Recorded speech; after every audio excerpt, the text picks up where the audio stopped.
여러분 한 주도 안녕하셨습니까? 목회대타 연구소의 김진양입니다. 이번 주 넘버즈 156호인데요. 이번 주 156호는 부목사님들의 문제를 좀 다뤄보려고 합니다. 대개 이제 교회에서는 담임 목사님 중심으로 움직이기 때문에 담임 목사님에 대한 관심이 굉장히 많습니다. 하지만 부목사님에 대한 관심은 그렇게 많지가 않은 게 솔직히 한국 교회의 현실입니다. 그래서 오늘은 이제 부목사님들이 어떤 현실에 처해 있는지, 그분들의 고민은 무엇인지 한번 살펴보는 그런 시간을 갖도록 하겠습니다. 우리 부목사님들에게 이제 전반적으로 현재 그 부목사 생활을 어느 정도 만족하는지 5점 척도로 물어봤습니다. 1점이면 이제 가장 불만족한다, 5점이면 가장 만족한다는 거였는데요.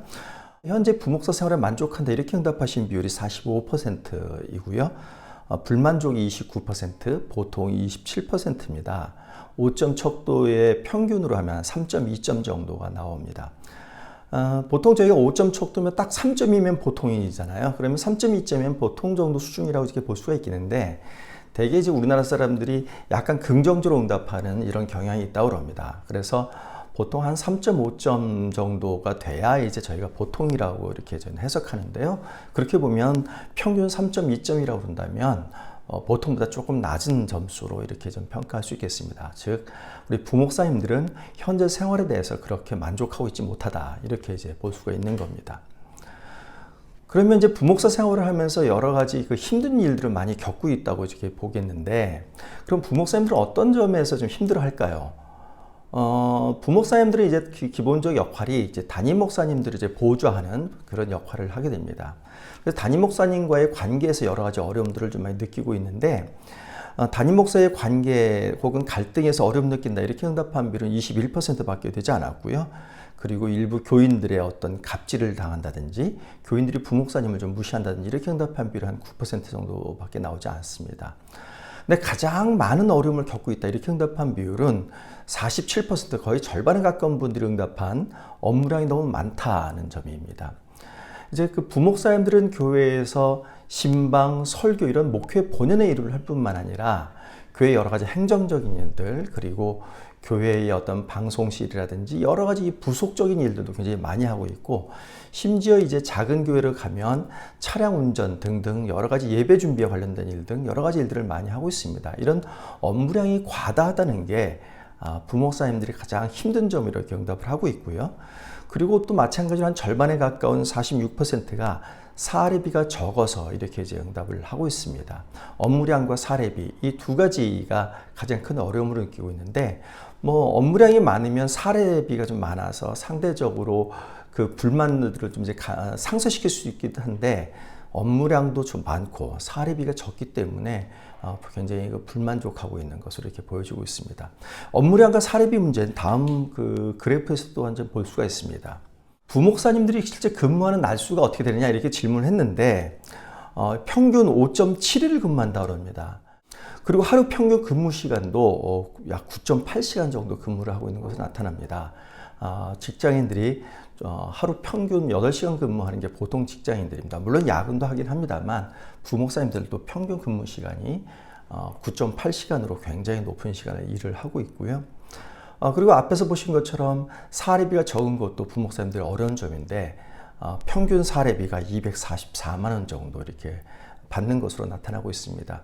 2022년도 올해 그 최저임금으로 따지면 약 191만 원 정도가 나옵니다. 따라서 부목사님들이 최저임금보다 약간 더 많은 정도의 사례비만 받고 현재 교회에 사역을 하고 있는 것으로 이렇게 나타나고 있어서 부목사님들의 근무 조건, 근무 형편이 굉장히 열악한 것으로 이렇게 저희가 알 수 있겠습니다.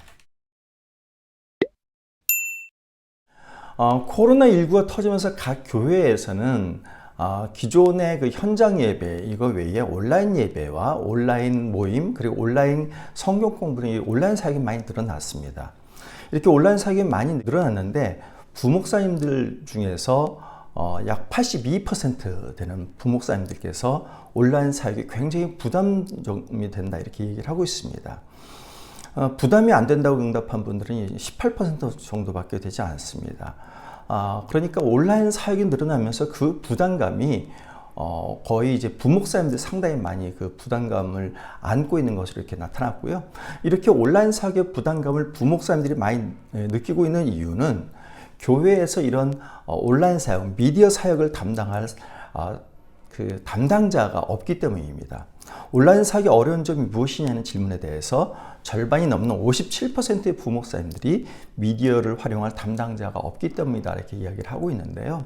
대개 이제 대형 교회 가면 그 방송실이라든지 여기에서 온라인 사역을 담당하는 분들도 있긴 합니다만 부목사님들이 또한 여기를 담당해야 되고 특별히 이제 중소형 교회로 내려갈수록 담당자가 없기 때문에 온라인 사역을 부목사님 온전히 혼자 다 담당해야 되는 그런 상황인 겁니다.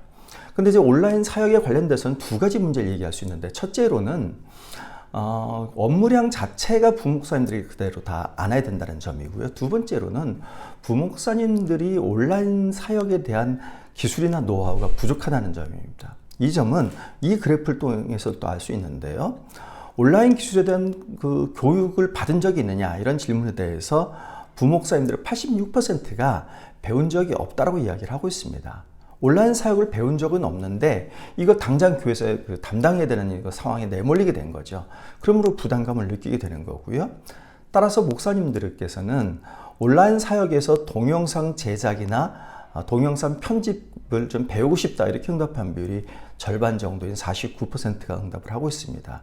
설교라든지 찬양이라든지 성경 공부라든지 이런 부분에 대해서 온라인으로 촬영하고 편집을 하고 송출해야 되는데 이런 부분에 대한 그 노하우가 없다 보니까 바로 이런 점들을 좀 배우고 싶다 이런 희망들을 부목사님들은 좀 피력하고 있습니다. 네, 이상으로 이제 부목사님들에 대한 내용들을 주요 내용들만 살펴봤는데요. 부목사님들은 현재 교회에서 담임 목사님을 보조하는 역할을 합니다. 굉장히 많은 역할을 좀 하고 있죠. 그래서 현재 일꾼으로 굉장히 중요한 역할을 담당하고 있지만 부목사님들의 진정한 의미는 현재 일꾼이라는 점이 아니라 차세대 한국교회 담임 목사로 한국교회를 이끌어갈 분들이라는 점들입니다.